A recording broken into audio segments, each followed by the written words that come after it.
Miss হবে না আপনার পছন্দের টিভি শো। দেখুন জি5 অ্যাপে একদম ফ্রি। এই যে আমাকে বড় কষ্ট দিচ্ছে দিদিভাই, দত্তবাড়ি ভাগ হয়ে গেছে, এ আমি মেনে নিতে পারছি না। ভেতরে ভেতরে গুমড়ে মরছি। এত কষ্ট পেও না ঠাম্মি। আমি আমি জানিস তো দিদিভাই, এর আগে একজন ছিল যেই দত্তবাড়িকে বেড়া তুলে এক করবে কথা দিয়েছিল।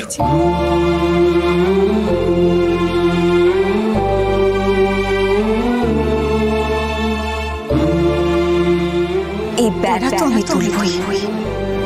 আমি এই দত্ত বাড়িকে আবার এক করবো ঠাম্মি।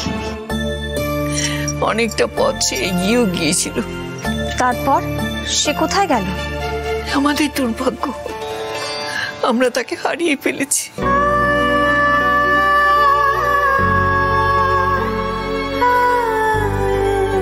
যাকে সে কথা, কিন্তু এখন এই দায়িত্ব আমি তোকে দিতে চাই দিদিভাই।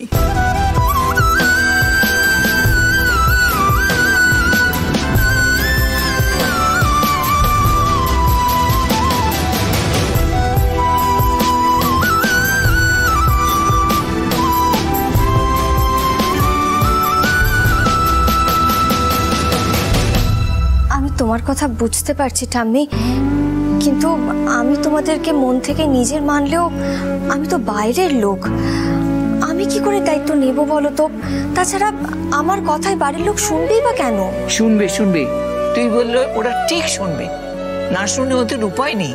আর শুন, বাইরের লোক বলে কিছু হয় না দিদি ভাই। আত্মার সাথে টান তৈরি হলেই সে আত্মীয় হয়।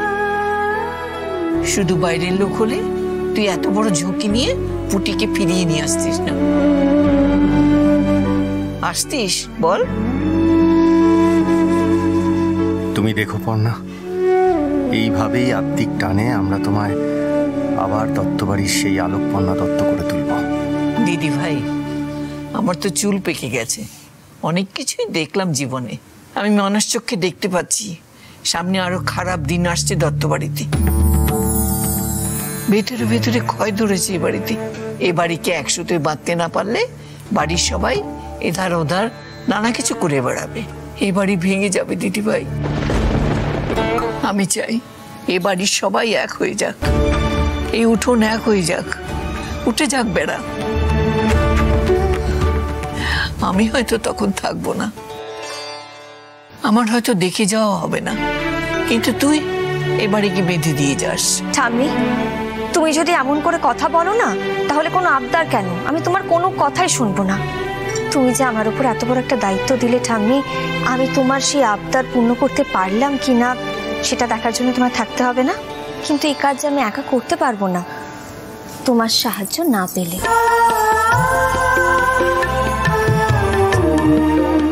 তুমি যে কোথাও চলে যাবে বলছো, যাবেটা কোথায় শুনি?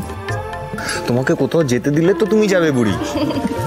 তোমাকে না একেবারে জাপতে জড়িয়ে থাকবো, বুঝলে?